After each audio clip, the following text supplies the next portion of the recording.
Pada hari ini kita akan belajar tentang sensor-sensor analog dan transducer analog yang kita sudah pelajari sedikit ya minggu lalu. Akan kita lanjutkan terkait dengan potentiometer. Tapi sebelum itu saya akan sedikit mengulang posisi komponen-komponen sistem kendali ini sebenarnya di mana. Jadi ini juga saya sampaikan sebenarnya di mata kuliah dasar sistem kendali, sehingga ketika kalian mengetahui komponen-komponennya, tetapi kalian tidak tahu sebenarnya posisi dalam suatu sistem kendali itu di mana, itu akan juga menjadi suatu masalah. Jadi paradigma atau frame besar sistem kendali ini juga perlu kalian ketahui ya. Kalau kita lihat di sini, ini adalah satu gambaran kendali umpan balik. Umpan balik artinya feedback, ada feedback control. Ini satu model, ya, satu diagram kendali, sistem kendali yang umumnya digunakan gitu. Jadi kalau kalian punya referensi, kalian luaran ini, kalian sensing gitu ya, kalian ukur dengan transducer atau sensor yang kita bicarakan ya. Nah itu akan menghasilkan error galat.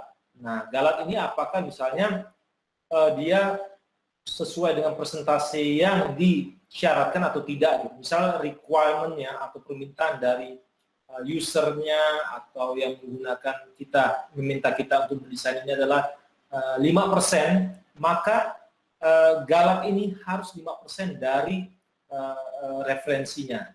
Misalnya referensinya 5% ke bawah, 5% ke atas, misalnya referensinya 10, maka dia harus 10 kali 5%, gitu ya, 10 kali 5%.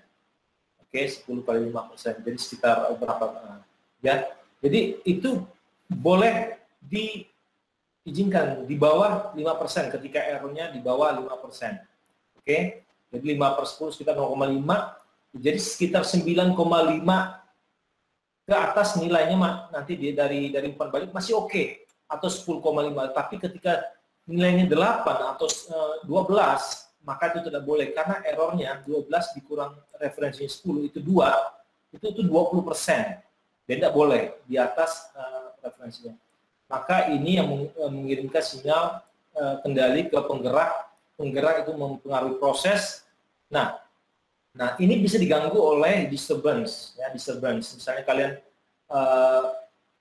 naik mobil ya dengan kecepatan ketika dia flat, groundnya flat, itu dengan tekanan, dengan pinjakan gas tertentu itu cepat, kecepatannya 50 km per jam atau 60 km per jam misalnya.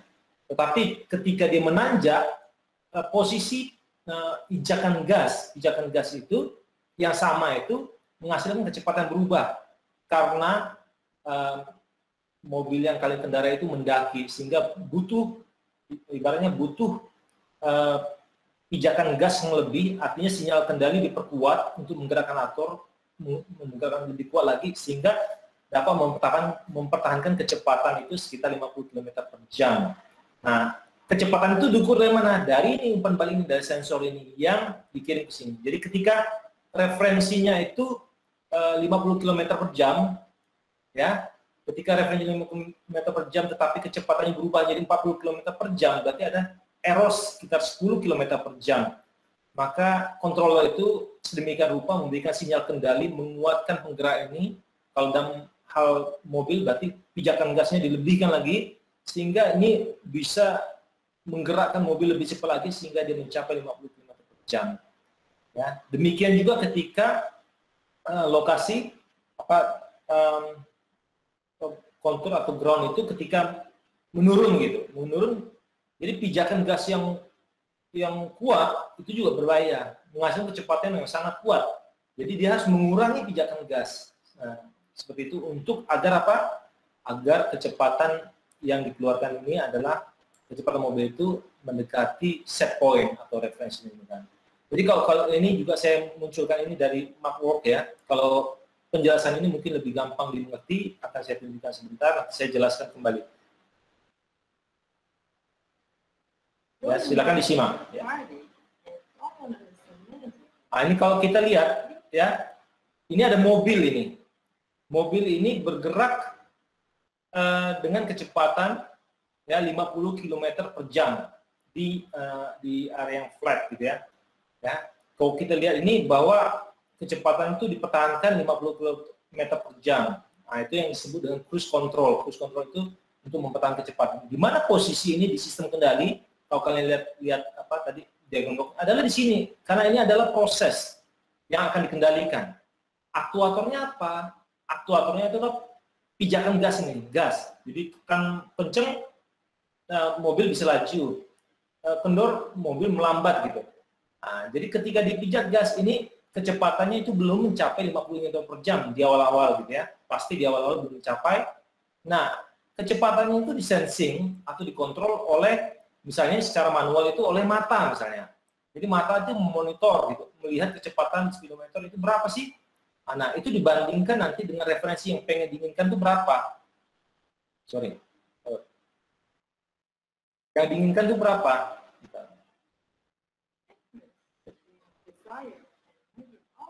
Yang diinginkan itu berapa? Jadi kecepatan yang diinginkan itu berapa? Dimonitor itu apakah sudah mencapai 50 km per jam? Ada error enggak? Nah, gitu. Jadi seperti itu. Ini kok, bentar. Jadi sebentar ya.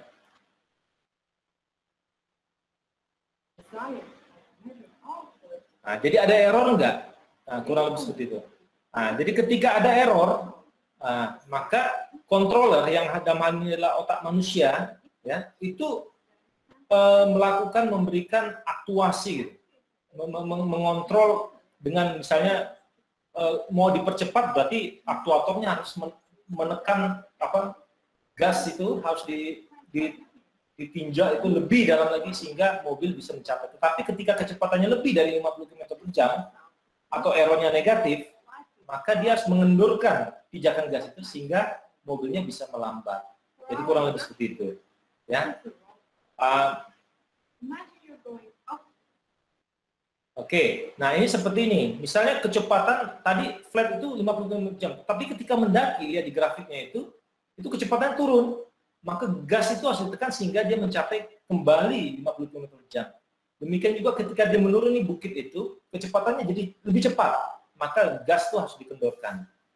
Nah, jadi itu yang disebut kontur misalnya berbukit itu menjadi disturbance bagi mobil ini gitu. Jadi mobil ini, maka controller sedemikian rupa didesain agar dapat mengendalikan aktuator yang dalam hal ini adalah pijakan gas tersebut. Nah, kalau kita lihat ini kan secara secara manual ya, manual, ibaratnya kecepatan itu diukur. Nah, kemungkinan juga ada noise di sensornya. Mungkin kalau manusia itu mata, ketika kita lupa kacamata gitu ya, kita melihat itu tidak terlampau jelas, sehingga kecepatan yang kita ukur tuh itu benar-benar tidak presisi dan mungkin juga terdapat fluktuasi ya dalam range tertentu sehingga itu mempengaruhi nilai yang diukur. Maka biasanya kita desain sebuah sistem menggunakan sensor yang lebih presisi ya. Jadi sensor controller itu kita gantikan dengan microcontroller misalnya ya, microcontroller untuk mengendalikan sistem berbasis berdasarkan error yang ada. Kemudian aktuator itu kita gantikan dengan motor, ya, aktuator itu kita gantikan dengan motor sehingga dia bisa mengatur gas itu secara automatically ya, tidak menggunakan kaki manusia. Kurang lebih seperti itu. Jadi ketika kita terapkan sistem itu bisa mengontrol kecepatan dari mobil itu secara otomatis pada kecepatan yang kita inginkan. Ya, nah, jadi algoritma apa sih yang dipelajari Pak pada ini? Ya, kita akan mempelajari komponen-komponen yang penggerak aktuator. Tapi konsepnya kalian harus sudah paham dulu apa itu penggerak aktuator, itu mempengaruhi proses. Apa itu sensor ya? Sensor yang juga saya dijelaskan adalah dia bisa mengubah dari fenomena fisik menjadi besaran listrik sehingga bisa masuk ke dalam pengendali atau microcontroller, sehingga bisa dibaca oleh pengendali atau microcontroller. Nah, kurang lebih seperti itu. Jadi yang kita pelajari adalah terkait dengan sensor. Minggu lalu kita sudah belajar terkait dengan sensor-sensor analog yaitu adalah potensiometer. Jadi potensiometer kemarin ada 3 misalnya yang kita sudah, potensiometer geser, rotary, dan optik. Minggu lalu kita sudah belajar tentang potensiometer geser ya. Salah satu contohnya ada rheostat ini. Jadi rheostat ini kita lihat ketika kita mau mengkalibrasi, kita bisa menggunakan rheostat ini untuk apa? Untuk kita berikan tegangan sehingga ketika tegangan keluar ini sekian, maka harusnya pembacaan di sensor IoT ini sama gitu. Jadi kita kalibrasi sistem ini berdasarkan kita berikan variasi tahanan ini sehingga kita bisa mengukur dia punya keluaran dari sensor IoT ini. Jika terdapat bias, maka kita harus kalibrasi, kita terapkan misalnya regresi linear, sehingga kita bisa program itu ke dalam sistem ini, sehingga ketika pembacaan sekian itu adalah presisi mendekati dengan alat ukur standar, gitu ya, alat ukur standar. Kemudian potensiometer geser waktu itu sudah kita bahas, contohnya ya ini seperti ini. Cuman aplikasinya di mana? Itu banyak sekali. Jadi salah satu contohnya ini misalnya mobil racing ya. Nah, itu akan juga saya tampilkan ini.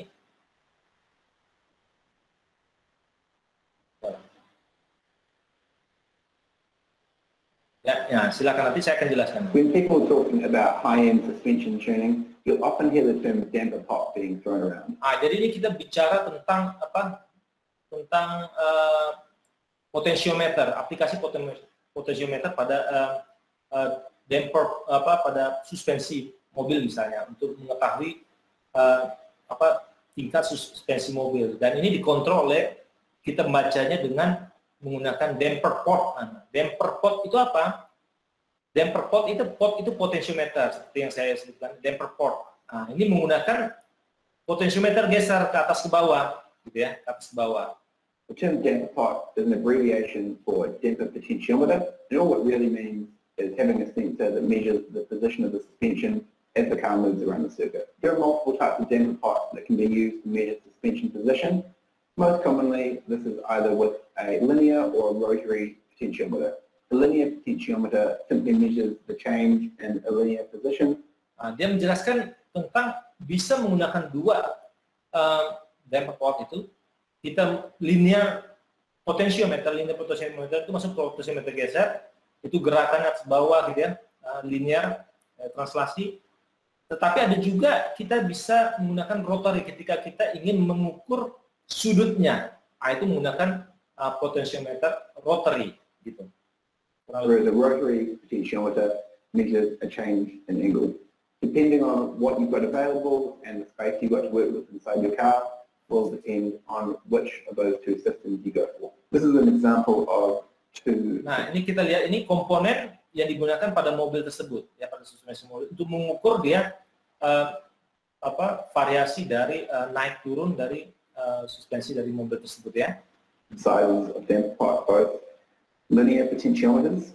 This is where you've got one end which moves inside of this housing, and there is an output here that would be run to your logger to spit out a position at each point the logger is measuring the signal in time. If one of these sensors is mounted in parallel with the damper, you would typically have one end attached to the upper part of the damper and the other to the lower.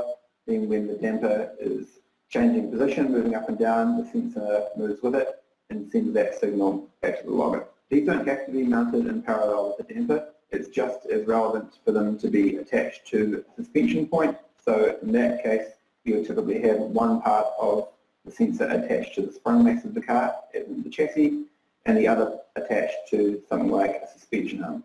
As long as you know the mathematical relationship between each part of the suspension and the damper, it doesn't actually matter where the sensor is placed.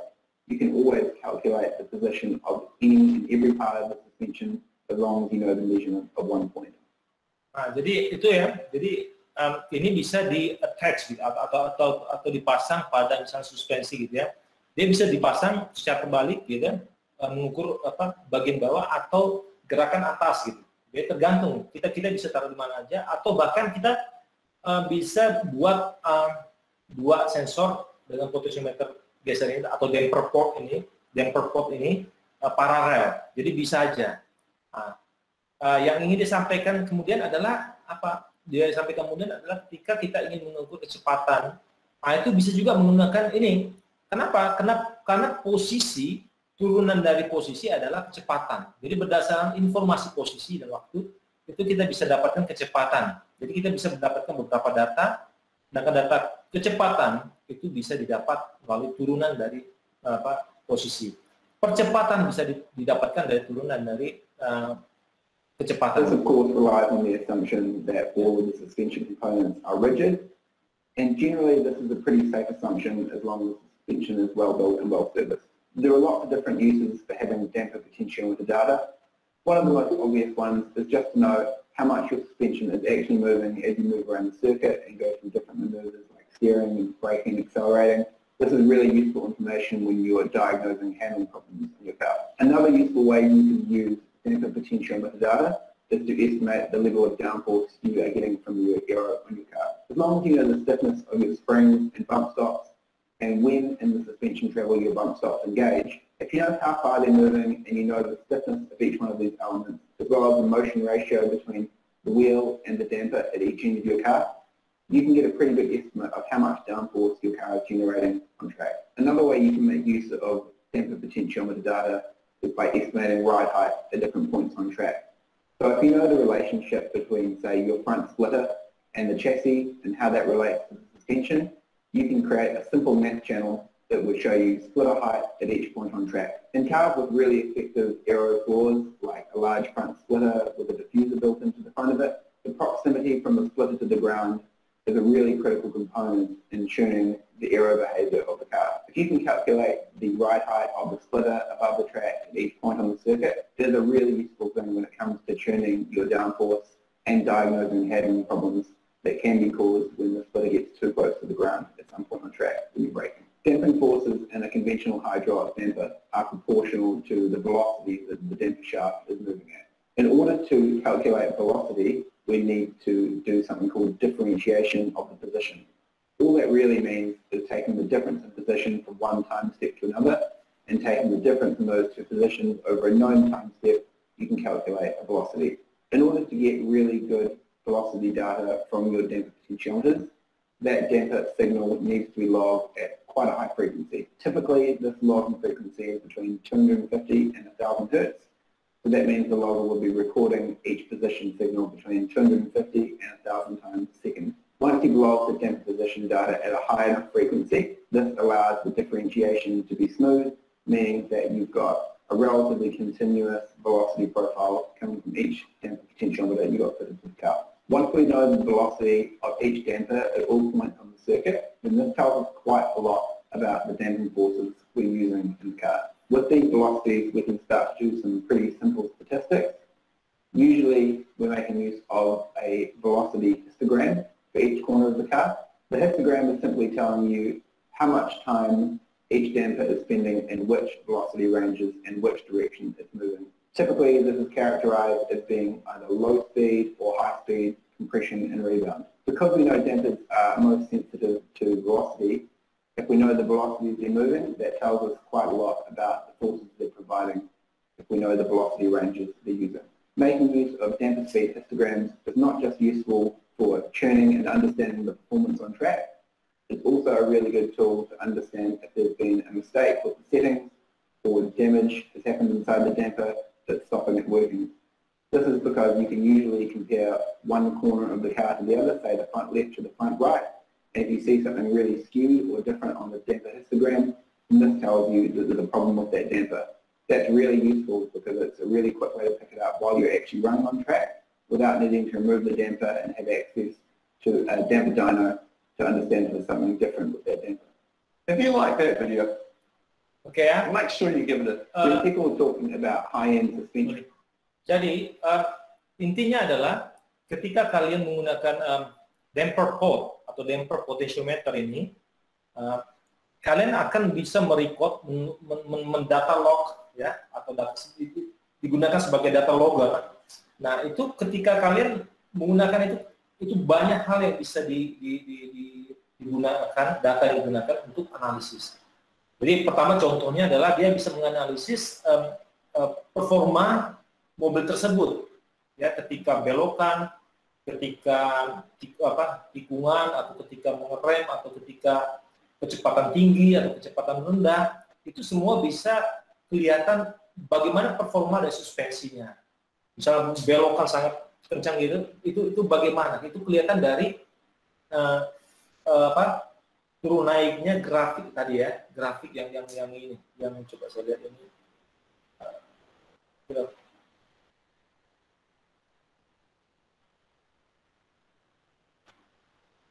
Nah, ini bagaimana dia dipasang gitu ya. Nah, ini dipasang di sini nih. Ya, ini dipasang di sini. Nah, oke, damper pot itu. Jadi ketika ini bergoyang, nah, ini juga memberikan nilai yang fluktuatif gitu, yang terikot ke datanya, ya, ke data damper pot ya. Nah, itu bisa menjadi bahan analisis. Nah, kita bisa lihat ini ketika berguncang ini, nah ini kelihatan data dari posisinya. Apa ketika dia besar gitu ya, ketika besar artinya mungkin nilai prestasi besar gitu ya. Nah, turun kecil dan sebagainya. Nah, ketika kita gunakan beberapa damper pot, nah datanya juga bisa direkod bersama. Nah, ini bisa menjadi masukan untuk analisis dari performa sistem tersebut.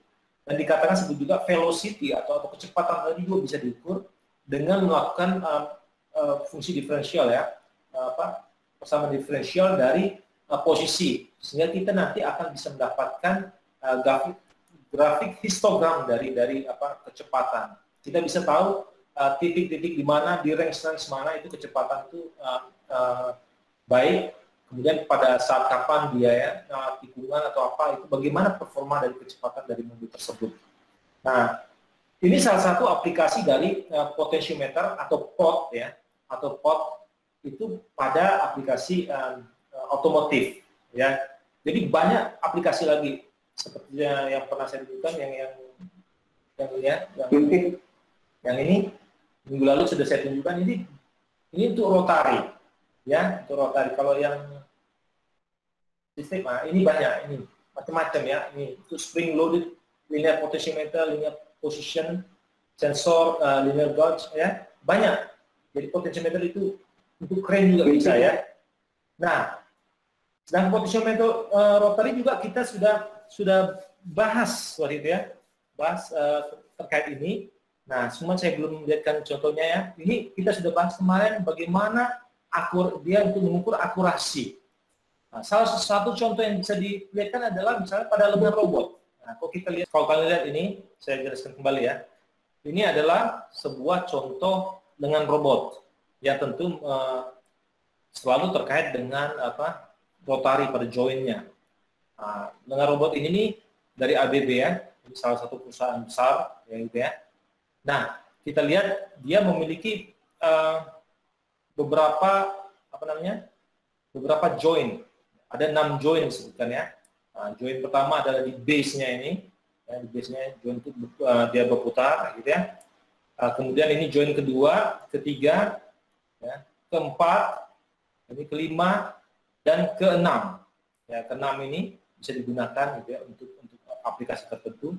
Di ujungnya kadang-kadang diletakkan sebuah gripper. Nah,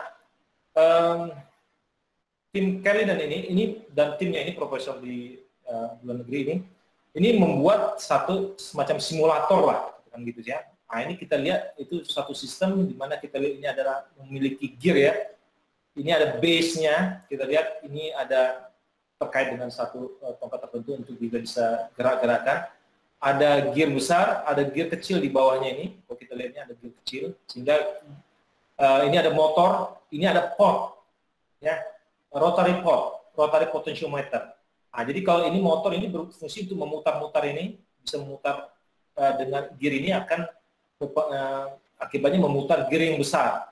Nah, tapi untuk mengetahui posisinya, nah, tentu kita sulit untuk melihat tanpa sensor. Nah, cara melihat yang gampang itu menggunakan rotary potentiometer. Nah, dengan kita langsung kaitkan rotary potentiometer ini ke titik ini, ke titik tengahnya ini. Jadi ketika dia berputar searah jarum jam atau clockwise, dia akan ketahuan posisinya, bisa kita baca. Nah, pot ini akan masuk ke dalam microcontroller, ya. Tentu nilainya analog, nanti akan diubah menjadi digital. Di situ kemudian motor itu akan digerakkan oleh baterai tadi. Nah, ini salah satu program menggunakan bahasa C ya. Nah, kita lihat range dari dia bawah range atasnya gitu ya. Range bawah dan atasnya ini kita lihat dia cukup tinggi gitu ya. Nah, ini posisi saat ini yang kita gerak-gerakkan misalnya, gerakan itu akan mempengaruhi posisi dari pot itu sendiri. Nah, ini digerak-gerakkan. Nah, jadi posisinya yang makin ke kanan itu atau kita gerakan putar clockwise itu makin besar nilainya. Tapi kalau kita tarik kembali dengan gerakan berlawanan arah jarum jam seperti ini, nilainya akan turun dia. Nilai pot ini ya, nilai perhitungannya. Nah, sementara ini posisinya besar, jadi dia akan berpengaruh pada posisi yang kita bicarakan, interval yang kita bicarakan. Nah, ketika ini bergerak, misalnya menggunakan kita suruh motor ini bergerak, ini akan lihat posisinya ini akan berubah kembali. Ya, tadi nilainya akan berubah kembali. Nah, ini tidak kelihatan. Posisi ini pasti berubah di atas 1700 gitu, 1700 sekian. Nah, itu bisa dikonvert ke dalam derajat jika mau. Nanti dibikin tabelnya itu ketika 1800 itu berapa derajat sih, 1700 itu berapa derajat, berdasarkan 4 kuadran ya. Misalnya 45 derajat berarti bagaimana. Nah, tetapi ketika kalian menggunakan itu, kalian bisa cukup menggunakan angka ini. Jadi ketika kalian ingin dia posisi untuk posisi ke depan lengannya itu, lengan robotnya itu ini ke depan, berarti kalian cukup memerintahkan dia untuk ke posisi dengan nilai berapa potnya. Gitu. Kalau posisi lain, kalian harus uji itu nilainya berapa. Jadi kalian perintahkan ke titik-titik itu. Gitu. Kalau kalian mau kombinasikan dengan sensor kamera misalnya bisa. Jadi ketika kalian mencapai sesuatu, robotnya berjalan mencapai sesuatu, nanti harus errornya 0 sehingga pas posisi titik tersebut, maka dia menyatakan bahwa lengan itu sudah pada posisi tertentu. Nah, bagaimana kalau kita ubah batas bawah dari sensor tersebut dan batas atas? Nah, jadi ketika kita gerakan ubah batas bawah, misalnya ini 380 batas atasnya, batas bawahnya 340, kita compile ya. Program ini bahasa C ini ke dalam microcontroller tersebut, kita running dia gitu ya, dia akan bolak-balik ya, bolak-balik di sekitar range 320 sama 380 ini. Jadi bolak-balik gitu ya. Ketika mencapai 380 kita perintahkan mundur. Ketika mencapai 340 perintahkan maju gitu ya. Putar clockwise. Ketika mencapai 380 lagi putar unclockwise. Perlawanan jam dan makanya digoyang-goyang gitu ya. Nah, ini bisa digunakan untuk aplikasi-aplikasi yang tertentu. Nah, kalau kita lebarkan lagi range-nya misalnya, diubah menjadi 320, jadi sudut dia bergerak itu lebih luas lagi. Jadi ya, lebih luas lagi, kurang lebih seperti itu. Nah, seperti yang ditunjukkan ini, kita ubah, maka dia akan, kita start misalnya, itu akan kembali mencapai posisi yang seharusnya dia. Posisi dari antara 320 sampai 380 di tengah-tengah ini ya, kalau lebih seperti itu. Nah, ini salah satu aplikasi dari si potentiometer untuk mengendalikan posisi, dan posisi-posisi ini bisa diletakkan di masing-masing join dalam lengan robot tadi, lengan robot industri, apakah base, apakah join kedua, ketiga dan seterusnya sampai di join engine. Nah, ini salah satu aplikasi yang bisa kalian pun sebenarnya bisa buat ini sebenarnya. Ini cukup kalian beli motor ya penggerak, pot ini ya, pot rotary ya, dan gear gitu ya. Nah, kalian dengan ini bukan hanya kalian aplikasikan ke dengan robot saja, itu bisa kalian aplikasikan ke hal-hal yang lain, misalnya menutup pintu atau apa gitu ya. Nah, ini aplikasi daripada pot ya. Kemudian sekarang resolusi ini juga minggu lalu sudah saya bahas. Nah, pada hari ini kita akan melihat sensitivitas dari potentiometer ya, sensitivitas potentiometer. Nah ini sensitivitasnya mana? Ketika kita ini sensitif atau tidak, kemudian bagaimana kita mengestimasi redaman dari si potentiometer tersebut terkait dengan potentiometer yang kita gunakan. Sensitivitas potentiometer ini direpresentasikan dengan S, ya, S, ya. Delta ini delta besar per delta theta, sudutnya gitu ya. Kemudian sensitivitas potentiometer itu kalau sudut kecil itu, kita menggunakan delta kecil. Sebagai contoh, sebuah potentiometer geser diuji dengan sebuah lengan penggeser. Jadi potentiometer geser diuji dengan lengan penggeser gitu, yang bergerak horizontal pada kecepatan 1 cm per second. Ya, sebuah gaya penggerak 7 kali 10 pangkat min 4 Newton itu diperlukan untuk menjaga kecepatan. Jadi ketika kecepatannya 1 cm per second, gaya penggerak itu dibutuhkan sebesar 7 kali 10 pangkat min 4. Nah, kalau dia kecepatan 10 cm per second, gaya yang dibutuhkan itu 3 kali 10 pangkat min 3, jadi lebih besar. Pangkatnya min 3 ya. Jadi sekitar, kalau itu 30 kali 10 pangkat min 4. Nah, jadi kalau disederhanakan jadi 3 kali 10 pangkat min 3 Newton. Nah, berat penggeser itu maksudnya penggeser itu si potentiometernya ya, 5 gram, dan stroke potentiometer, stroke itu luas dari jangkauan dia bergesernya ya.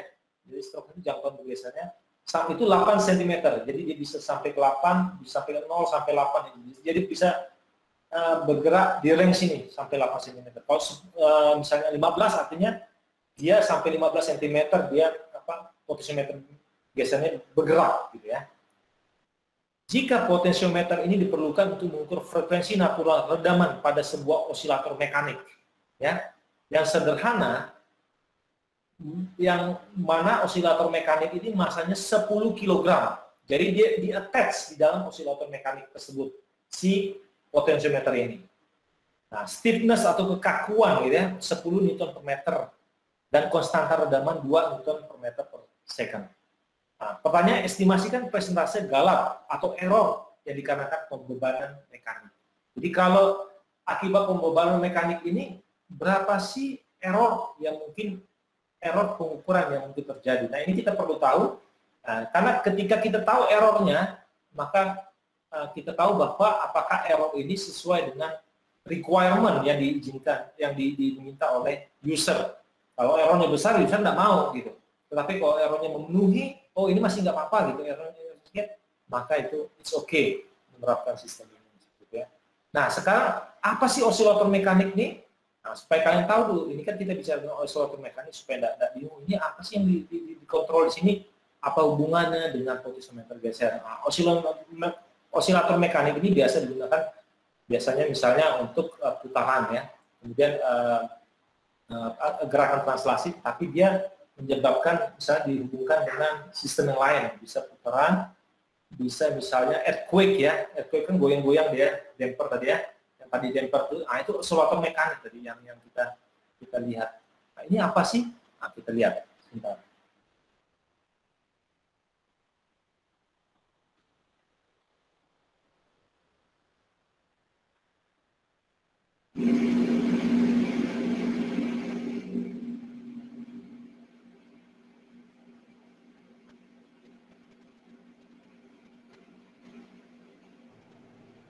Spring itu pegas ya.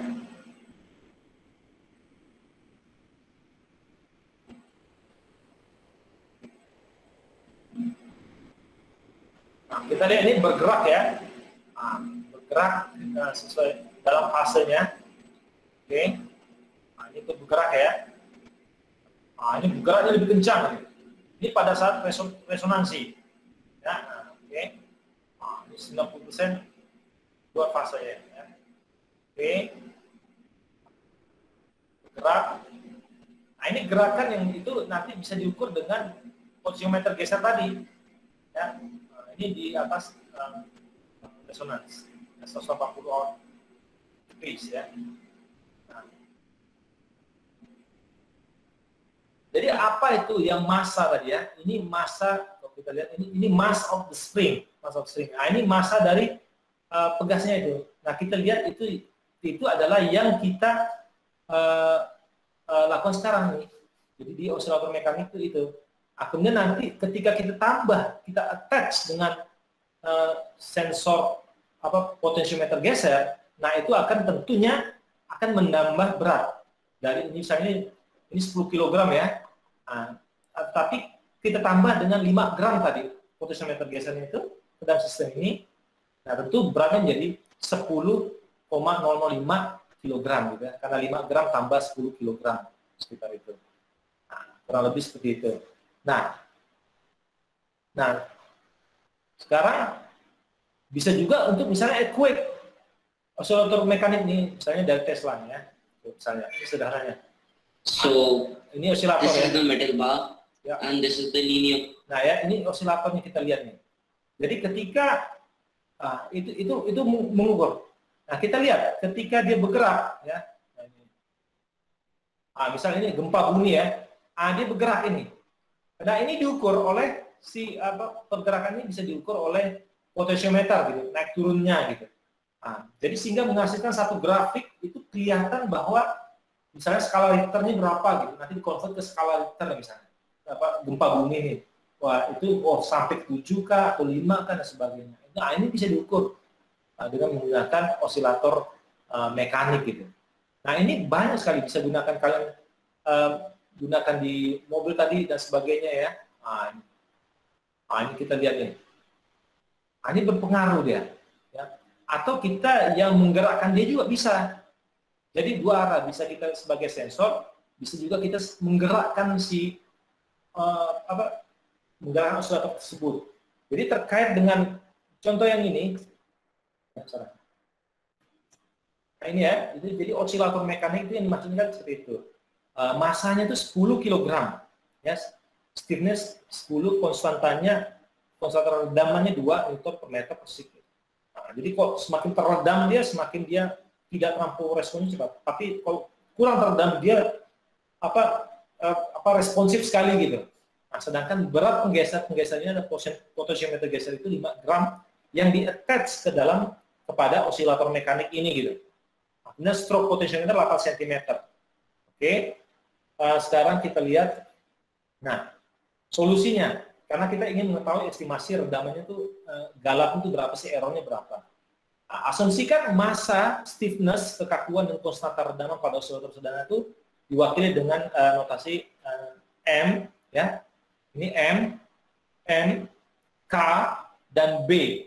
Kalau kita masukkan ke dalam persamaan diferensial, ingat kalau kalian pernah mengikuti DSK, dasar sistem kendali, ada 2 umlaut ya, 2 titik ini artinya apa? Ini turunan kedua. Y ini adalah variabelnya. Ya, Y ini adalah variabelnya. Ini turunan kedua. Misal Y posisi, tadi ya, Y posisi, ini titiknya 1 ya. Misalnya ini titik 1. Yang misal posisi, turunan posisi adalah kecepatan. Misalnya. Turunan kedua dari posisi adalah percepatan. Jadi ini, seperti ini ya. Kurang lebih seperti itu. Nah, M adalah massa, B adalah apa? B adalah ini B adalah ini apa? Konstanta redaman. Kemudian stiffness ini K, kekakuan. Ya. Sementara Y itu apa? Y itu menyatakan perpindahan massa dari posisi equilibrium statis, dari posisi diam, dia pindahnya berapa sih? Itu yang nanti akan bergerak-gerak itu. Di posisi itu yang bergerak-gerak. Kalau kalian lihat tadi di aplikasi mobil, itu yang grafik gitu, seperti itu. Kalau osilator mekanik kalian lihat itu bergerak-gerak. Persamaan itu diubah ke dalam bentuk standarnya sistem kendali ya. Persamaan orde 2 ya, orde 2. Kita lihat ya, Y non Y 2 zeta omega n Y dot plus omega n kuadrat Y. Ini.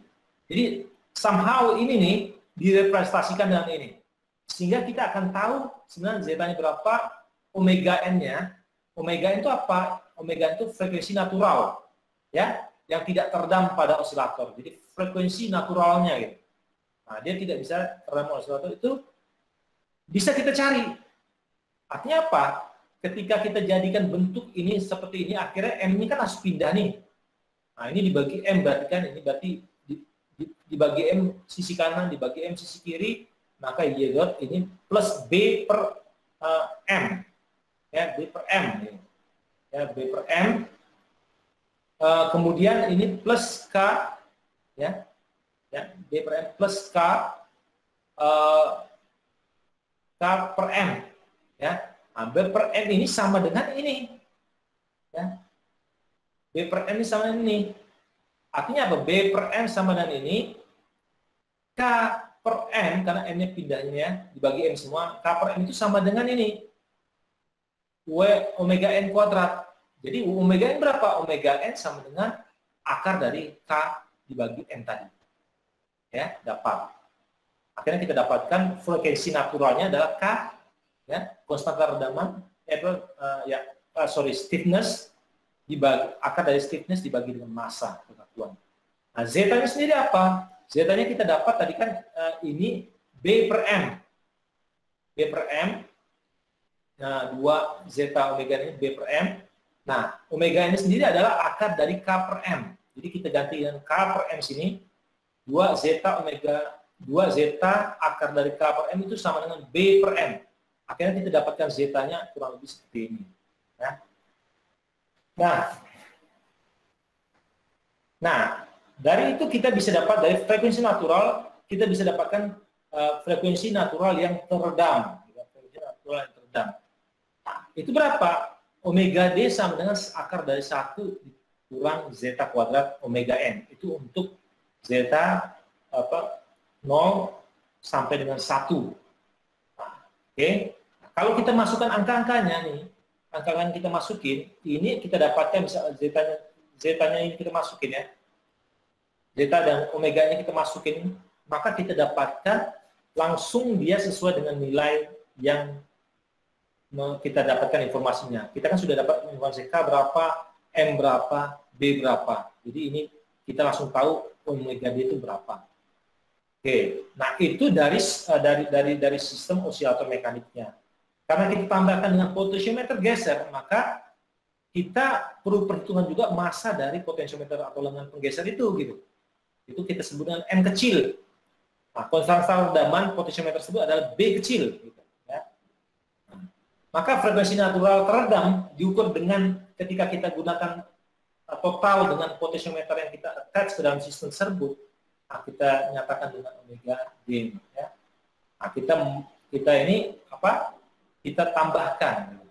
Jadi kita tambahkan ini K per M, M-nya ditambah dengan M kecil. Jadi masanya bertambah. B, ini kita tambahkan B kecil. Jadi B tambah B kecil kuadrat. Yang lainnya M, 4M, M-nya M tambah M kecil. Jadi kurang lebih hanya penambahan B kecil dan M kecil ke dalam B besar dan M besar. Kurang lebih seperti itu. Nah, asumsikan gesekan linear itu tidak begitu realistis. Jadi tidak ada gesekan linear ya. Nah, konstanta redaman ekuivalen B dari potensiometer diestimasikan B sama gaya redaman dibagi kecepatan keadaan tunak dari penggeser. Jadi B-nya ada dua tadi, ya, ada dua. Ketika ini ya,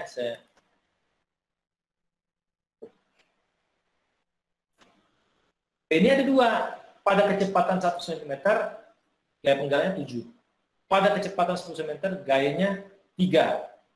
Jadi ada dua, kan?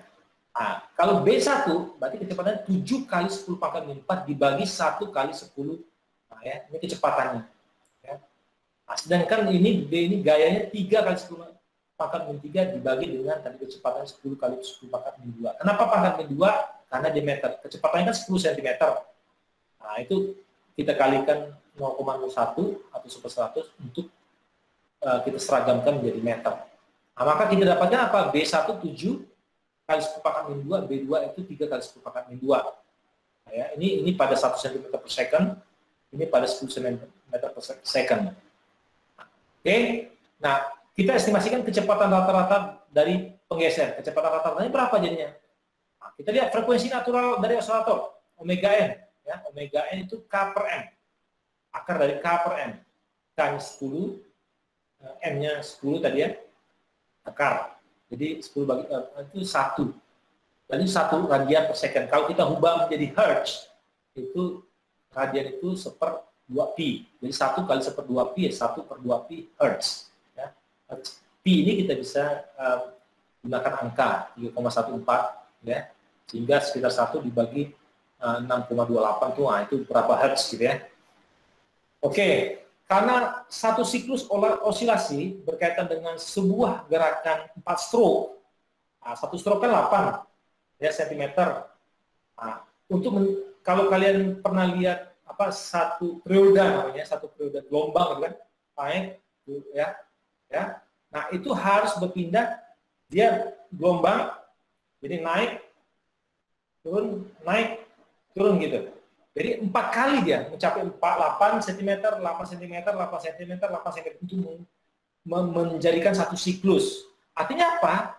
Jadi dia 4 kali 8 cm pergerakan si potensiometer geser ini. 4 kali 8 itu sekitar 32 cm untuk satu siklus. Untuk satu siklus itu 4 stroke. Atas bawah, gitu kan? Nah, jadi sekitar 32 cm untuk satu siklus. Jadi karena itu laju operasi rata-rata dari penggerak diestimasinya sebenarnya 32 ini, ya, perpindahan jarak dibagi dengan 2pi tadi dibagi, ya, dikali omega n, jadi bagi dengan 2pi hertznya, itu jadi sekitar 5 lah nih, 5 cm per second ya. Nah, kemudian konstanta rendaman operasi diestimasikan rata-rata dari ini, B1 tambah B2 bagi 2. 7 tambah 3 bagi 2, sekitar 10 bagi 2, itu ada 5 kali 10 pangkat min 2 Newton per meter per second. Ya, jadi kurang lebih kita dapatkan seperti itu. Nah, sekarang didapatlah omega D berapa? Jadi omega D ini sekitar 1 kurang 2 kuadrat, ya, kita menggunakan rumus yang ini, omega D K per M 1 kurang B kuadrat per 4 MK. Ini kita menggunakan tanpa potensiometer geser. Nah, pertanyaan ketika kita tambahkan potensiometer geser itu, berapa sih error yang mungkin terjadi? Nah, gitu ya. Itu sekitar 0,99499 radian per second. Kalau kita tambahkan potensiometer geser, ini artinya apa? Ini B-nya itu tambah sekitar 5 cm atau 0,05 meter, maka 2,05 meter. 0,05 meternya adalah 5 cm. Bukan 5 cm, untuk redaman, sorry ya, untuk redaman. Nah, kalau ini sedangkan masanya bertambah sekitar ini 5 gram ya, 5 gram berarti 0,005 kilogram. Jadi 10 kg massa itu di-attach dengan potensiometer geser 0,005 ini kita tambahkan di sini, ya, tambahkan di sini. Oke, 10,05 tambah. Yang lainnya sama, ya, ini sama, ya, K sama, oke, K-nya sama. Tinggal M dengan B saja yang bertambah, M kecil, B kecil. Kalau bisa seperti itu. Jadi persentase galatnya bisa kita ukur, ya. Omega D dengan potensiometer geser, omega D dikurang omega D tanpa potensiometer geser bagi omega D kali 100%. Jadi presentasi galatnya sekitar 0,05%. Nah, itu akibat potensi redaman tadi. Jadi pertanyaannya apakah ini oke atau tidak? Itu tergantung dari user. It's okay. Jika oke, tidak mempengaruhi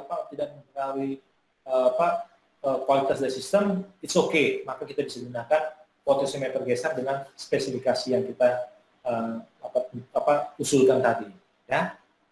Oke, kurang lebih seperti itu. Kemudian sedikit resume atau kesimpulan dari potensiometer ini. Ada kekurangan kelemahan dari potensiometer sebagai sensor sebenarnya, ya. Ada beberapa. Ini ada yang lain, ini saya rangkum jadi 6. Itu gaya yang dibutuhkan untuk menggerakkan penggeser itu ketika ada beban mekanis itu mengganggu pengukuran itu sendiri. Seperti tadi, itu terdapat sedikit error. Nah, cuma tinggal pertanyaannya error itu masih dalam toleransi atau tidak. Jadi bisa jadi tidak dalam toleransi atau mengganggu pergerakan yang lain dari space-nya karena menambah space sedikit ya, dari fleksibilitasnya pada saat pengukuran. Nah, kemudian yang kedua itu pengukuran frekuensi tinggi yang membutuhkan kecepatan tinggi itu tidak memungkinkan, ya.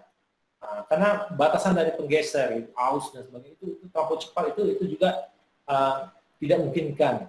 Belum lagi gesekan yang mungkin terjadi, resistasi inersi yang terjadi, tegangan induksi akibat misalnya terlalu cepat itu siklusnya, ya, frekuensinya itu membuat pengukuran jadi bias. Nah, kemudian variasi tegangan suplai menyebabkan galat. Jadi kok tegangan suplainya berubah-ubah, itu juga akan menyebabkan error karena prinsip dari resistansi ini kan dia memanfaatkan pembagi tegangan tadi tuh. Jadi kalau tegangan sumber untuk yang dibagi itu pun berubah, nah itu akibatnya menjadi error juga. Maksudnya nilainya menjadi bias juga.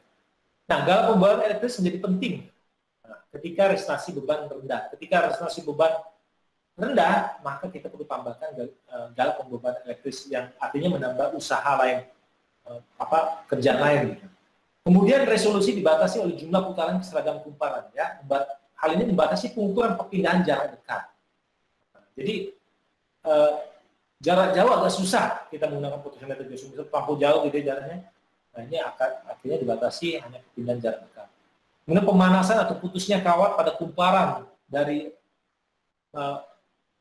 potensiometer tersebut, ya, atau resistor tersebut itu menyebabkan adanya degradasi dari nilai yang diukur. Jadi sehingga itu menjadi tidak valid gitu.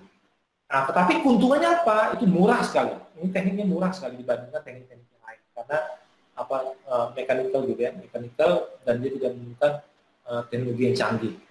Nah, kemudian menyediakan sinyal keluaran tinggi. Jadi kalau kita gunakan tegangan tinggi, dia is okay. Dibandingkan sensor lain punya spek, misalnya dia hanya mampu misalnya pakai tegangan yang kecil, sehingga tegangan kecil ini harus kita buat, misal sumbernya besar, dengan sumbernya besar harus kita convert lagi sehingga memenuhi tegangan kerja dari sensor tersebut. Nah, sementara resistansi ini cukup fleksibel untuk tegangan sumber tersebut, ya. Asal dia fix gitu, tidak berubah-ubah dengan sumbernya. Nah, kemudian impedasi transducer dapat divariasikan dengan mudah hanya mengubah resistasi kumparan dan tegangan supply. Nah, itu bisa diatur seperti itu. Nah, kemudian yang ketiga tadi ada potensiometer geser, potensiometer rotary, ada juga namanya potensiometer optik, ya, optical potensiometer. Nah, ini kurang lebih bentuknya seperti ini. Prinsipnya sama, cuman dia menggunakan optik titik cahaya. Ya. Ini lapisan resistifnya, jadi total dari resistansinya kita sebut dengan RC. Ini cahayanya, itu resistansi dari titik cahaya tergantung pergeseran. Anggaplah ini titik 0. Jadi kalau dia bergerak ke kanan, artinya ini adalah dia bergerak sejauh X. Nah, ini posisi kalau tadi namanya stroke ya di potensiometer biasa, ini panjangnya nih. Nah, dia bergerak sejauh inilah maksimum. Nah, kemudian ini ada lapisan konduktif, ini outputnya berapa, ini supply reference. Jadi ketika dia ini maksimumnya sampai L, maka tentu V output itu sama dengan tegangan supply referensi, ya. Oke. Tapi kalau dia setengah, itu kemungkinan sekitar nilainya setengah dari tegangan referensi ketika kita geser ini titik cahaya. Nah, rangkaian ekuivalen, rangkaian sirkuit ekuivalen untuk sistem ini yang A ini adalah kurang lebih seperti ini. Jadi ini ada RL, ini RP, RP-nya berapa. Kemudian ini kita lihat alfa RC, alfa itu X0, posisi awal, ini posisi awal dibagi dengan panjang dari maksimum dari pergerakan ini. Itu kali dengan tahanan total dari lapisan ini, ya. Lapisan resistif ini. Nah, kemudian di sininya ada 1 kurang alfa ini tetap dikali RC. Nah, RP ini titik cahayanya. Nah, kemudian RL ini dihubungkan ke beban. Nah, ini P0. Inilah tegangan output yang akan kita ukur terkait dengan beban tersebut. Nah, perhitungannya kurang lebih seperti ini. Biasa sebenarnya teknik keseimbangan itu bisa didapat sebenarnya dari ini. Oke, kita dapat sama V0 per RL dari ini. Saya dapatkan seperti ini. Akhirnya kita dapatkan apa? V output, ya, transfer function ya, V output dibagi frekuensi dikali, ya, kok ini modifikasi matematika saja, itu sama dengan 1, ya, dengan 1. Jadi kita bisa pindahkan ini. Jadi ketika resistansi RL besar, sangat besar gitu dibandingkan RC, ya, dibandingkan RC sangat besar, ini kecil sekali gitu. Nah, maka kita dapatkan RC dibagi RL itu mendekati 0. Nah, asumsinya mendekati 0. Ketika RC dibagi RL itu mendekati 0, ya. Nah, artinya apa? Ini kan dipindah ke sana jadi terbalik ya. Nah, artinya apa? Artinya kita dapatkan ini kurang lebih. Sama di atas itu menjadi seperti ini. Ya. Ketika kita dapatkan kurang lebih seperti ini. V0, V output dibagi frekuensi 1 bagi X. X ini ada tadi apa? X ini adalah posisi dari dari posisi pengukuran lah, boleh dikatakan, dibagi panjang maksimum dan RL, ya, tahanan beban dan tahanan resisten tambah 1. Jadi sudah dapatkan. Nah, sekarang kita lihat kurvanya. Apa yang terjadi ketika RC, ini RC banding RP, ini RC sebenarnya, ini kan 0. Nah, ini RC bagi RP ya sebenarnya. Nah, kita lihat apa yang terjadi. Nah, ketika RC RP itu sama dengan 1, dia posisi kurvanya begini. Ketika RC dibagi RP itu kecil, makin mendekati ini. Nah, itu ketika kita hubungkan perpindahan yang dinormalisasi dari X bagi L dengan tegangan output yang dinormalisasi. Kemudian kalau kita hubungkan dengan RC bagi RP, nah, ini kita lihat RC dibagi RL, ya, kelakuan potensi. Jadi kita pilih yang ini, kemudian kita pilih yang ini yang mendekati 0,1, kemudian kita lihat lagi pengaruh RC terhadap RL. Jadi kok RC tahanan sensor maksimumnya ya dengan RL itu tahanan beban itu 1, maka dia turun.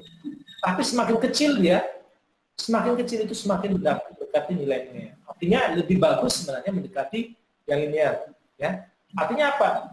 Kalau kita lihat dari kurva ini, artinya apa?